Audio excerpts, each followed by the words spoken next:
বিশ্বকাপের মরশুম চলছে, এই আনন্দের মধ্যে আমাদেরকে সামনে একটা খেলা এইভাবে পরিবেশ তৈরি করে আনন্দ দেওয়ার জন্য আজাদ সংঘের সমস্ত কর্মকর্তা যারা আছেন তাদেরকে ধন্যবাদ জানাচ্ছি। আর একটা জিনিস হলো, এশিয়ার প্রাণকেন্দ্র, ফুটবলের প্রাণকেন্দ্র হলো কলকাতা, আর বসিরহাট হলো কলকাতার ফুটবলের প্রাণকেন্দ্র। বসিরহাট থেকে প্রচুর বড় বড় প্লেয়ার আমাদের ভারতবর্ষের বুকে বসিরহাটের নাম উজ্জ্বল করেছে।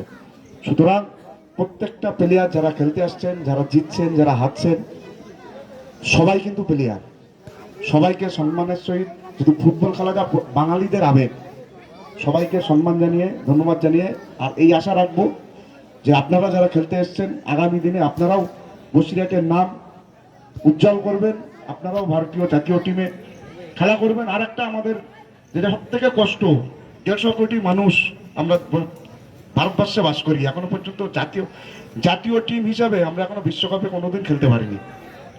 আশা রাখবো আপনাদের মধ্য থেকে কেউ না কেউ একদিন সেই জায়গাটায় আমাদেরকে পৌঁছাবে, এই 150 কোটি মানুষের সম্মানকে রক্ষা করবে।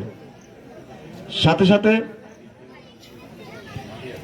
আচ্ছা, এই গ্রামেই দুটো ছেলে আছে, ইস্ট বেঙ্গল এবং মোহনবাগানে খেলছেন, আজিজ এবং রাজ ভাই, আপনাদেরকেও শুভকামনা জানাই। আপনারাও বেশি বেশি করে খেলুন, আগামী দিনে আমাদের এই বসিরহাট ক্লাবতার সম্মানকে আরো উজ্জ্বল করুন।